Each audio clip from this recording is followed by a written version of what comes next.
Hello, everyone, and welcome to episode 4 of Not Your Mother's History Class. I'm Sydney. And I'm Caleb. And today's topic is a very upsetting one. When I first read about it, it absolutely floored me because it had not come up in any of my previous searches for disturbing history facts, and I really believe that this one truly is disturbing. Yeah. And very much not well known, or at least what is known of it is misunderstood. So trigger warnings for today are going to be mental illness and abuse. Those sound, I think, on the surface probably to be pretty mild, especially compared to some other things we've covered with war and whatnot, but it has deeper reasons for being disturbing. It's rough. It is rough, So we all know that John F. Kennedy had quite a few siblings. Mm-hmm. So today we are talking about his oldest sister, Rosemary Kennedy. Okay. Rosemary Kennedy was born in 1918 to Rose and Joseph Kennedy. So the disturbing part of this starts on the day of her birth. Okay. So when Rose Kennedy went into labor, because of the widespread Spanish flu epidemic, her physician was literally not available for her labor. And all that was there was a nurse. Wow. Which nurses are very capable, but right. The physician, especially, in 1918, the physician instructed the nurse to hold her legs closed if the baby tries to come before he gets there. Now, we all know that is literally not how birth works. What? Yeah, I don't know why that was a thing. Oh my God. So, of course, that failed, and Rosemary tried to make her way into the world, as she should. And... Right. Yeah. This part upsets me. I guess also trigger warning is childbirth. I'm explaining some complications with childbirth. The nurse held Rosemary's head in the birth canal to keep her from coming out for 2 hours. She was held there in the birth canal by the nurse's hand for 2 hours. Now, this is the only specifics I could find about actually physically what was going on, and everything was reading that it basically was like the nurse was literally holding the baby's head. It very, very upsetting. So, I have no way of ever knowing what childbirth feels like, but this is making me squirm. And obviously I don't know what it is or what it feels like, but like 2 hours is a long time, but I'm sure it feels like an eternity.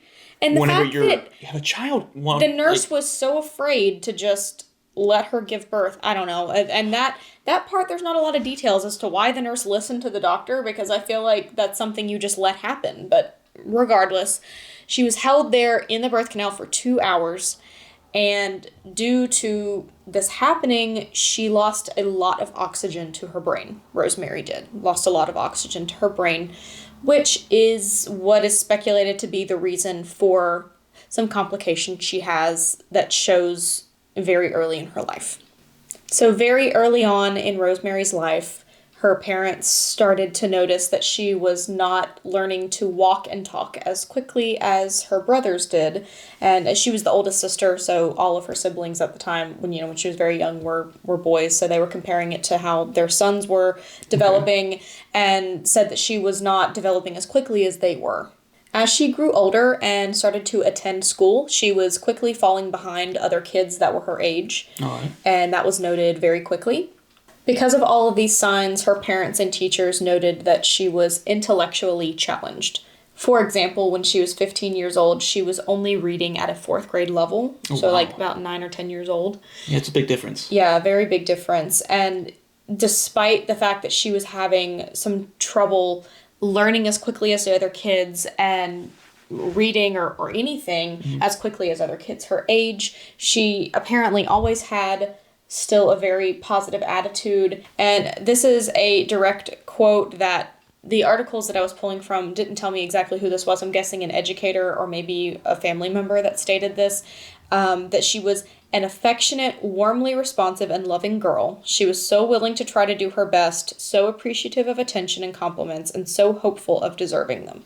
That is so sweet, and it breaks my heart because it makes me really sad because I know where this Yeah, go. Caleb does know where this is going at, because when I read this, I was pretty, really shook up about it, to where I was like, I have to tell you this now. Like, I don't want you to wait until we do the podcast. But that just breaks my heart to know that they noted her being such a loving person. But anyway, so we'll get to why that's really sad.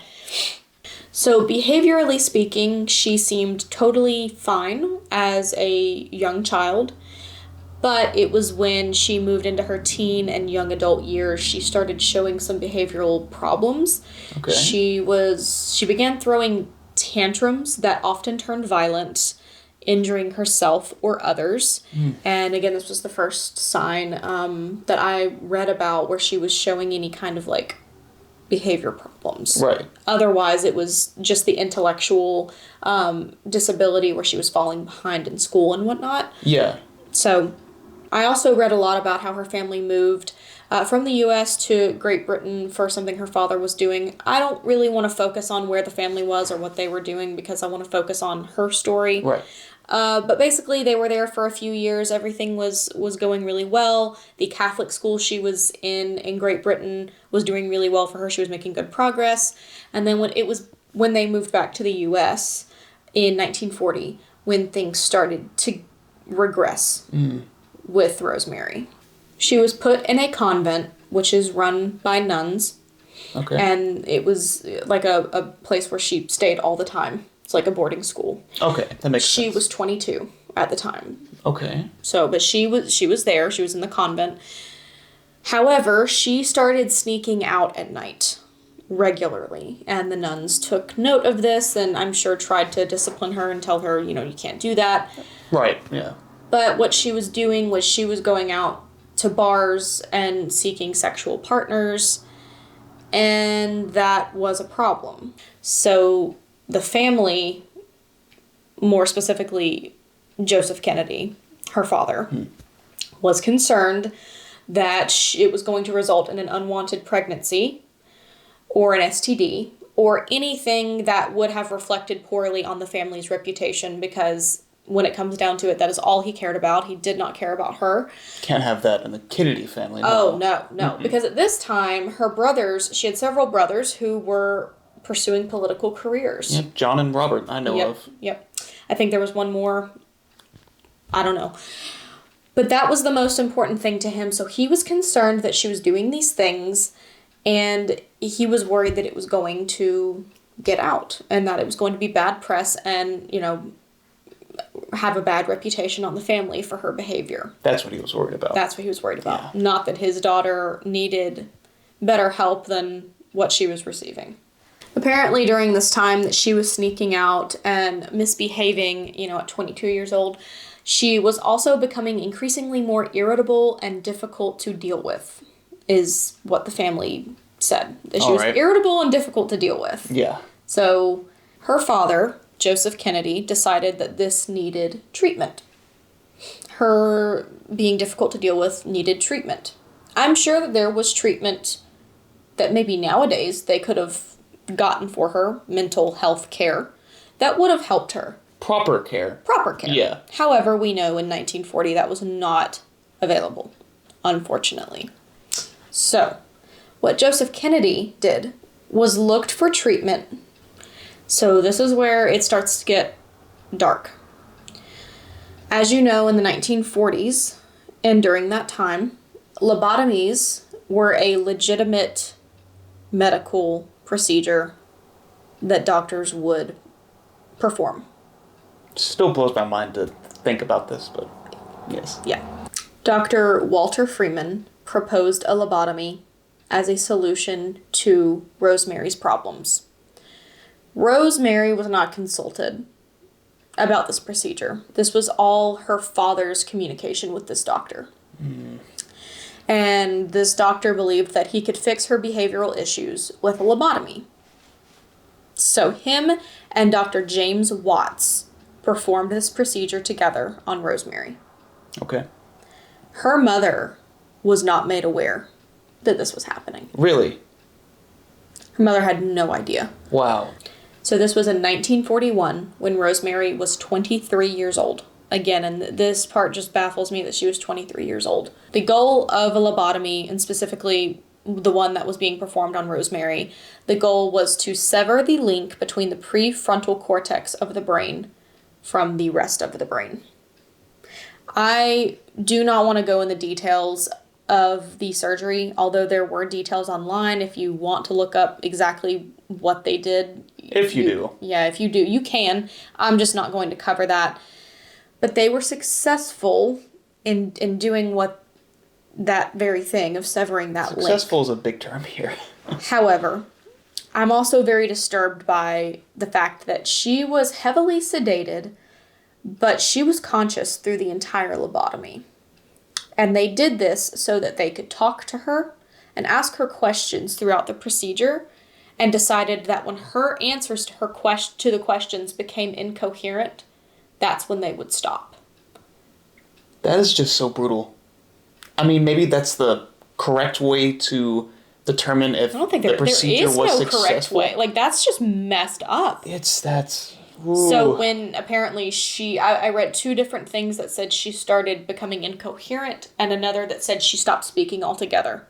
I couldn't determine which was correct, but either one of those was the way they were able to tell that they had done what they wanted to do.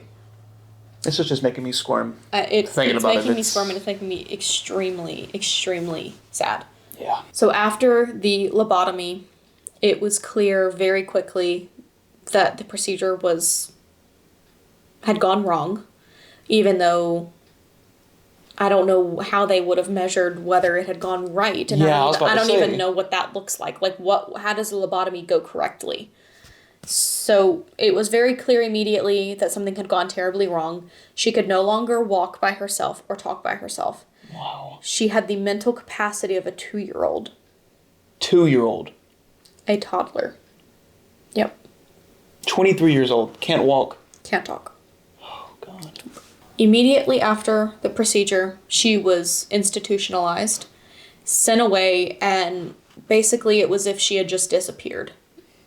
Her siblings had no idea what happened to her. And that is something that's repeated in all of the sources I found, was that her siblings had no idea where she was, but I'm assuming her mother was made aware afterwards what had happened and knew she was institutionalized, but her siblings did not. It was kept from them and kept from the public. Also, her family wrote off her disappearance and, lack of public image as she's just reclusive. So they 100% just lied about her so as to not make the family look bad. Probably something Joseph Kennedy spun up as a reason for her disappearance. Yep. Oh, Rosemary going off, Yeah, she's just all to herself, and that is messed up. Mm-hmm. It was not until 20 years later that her siblings were made aware of what had happened after their father, Joseph Kennedy, suffered a severe stroke that left him incapacitated. I'm not sure what that had to do with the connection. Maybe it was the fact that their mother was able to be honest with them and tell them what happened. But after he had a stroke in 1961 was when all of her siblings found out about where she had been for 20 years. This also means that for 20 years she received not a single visitor in the institution she was in. Not a single one, not even her mother came and visited her in those 20 years.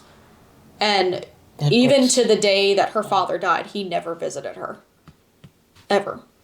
So after that day that he put her there, he never saw her again. I think we need to go back and remember that Joseph Kennedy did this to clear a black sheep from the family. So that his sons could have successful political careers. And guess what? They did. And that is just so evil. I think is the word that is evil appropriate. Is the correct word. Yes. The lobotomy itself did not become public knowledge until 1987, was when, the rest of the world found out. Well, not even the rest of the world, because had you ever heard of this? No. No, I hadn't heard of this. Because everything else in her family overshadowed any kind of struggle that she ever had. I actually asked someone else before we started filming this episode if they had ever heard of it, and all they knew about Rosemary Kennedy was that she was mentally challenged. But they would have the assumption that she was mentally challenged, like, from birth, and that she lived her whole life mentally challenged, and one would probably assume had as happy a life as she could, you know, in that family, but they had no idea that it was due to a lobotomy that her father arranged that was not necessary, that went terribly wrong, that ruined the rest of her life. Rosemary Kennedy lived out the rest of her days in St. Coletta's, a residential care facility in Jefferson, Wisconsin, until her death in 2005. What? She was 86 years old. She died of natural causes. That's all it said was natural causes. Okay. But 86 years old, she died in 2005. That is so many years of her being alone. Just being alone, and apparently, from what I read, her siblings tried to be as involved in her life as they could after they found out. 20 years without seeing any years. She was 43 years old before she saw her family again. She was put there when she was 23. So she was 43 before she saw her family again. Any of her family. Thank you guys so much for joining us today. I hate that it was such a heavy one, such a sad one, but unfortunately that does come with the type of podcast we chose to do. Mm-hmm. So we wanted to cover it regardless of the fact that it is very much bumming me out, and Caleb as well. Her story needed to be told. It did. And I hope that plenty of people see this and know exactly now what happened to her, because it should have been known a long time ago. Mm-hmm. Yeah. So thank you so much for tuning in, and we'll see you next time.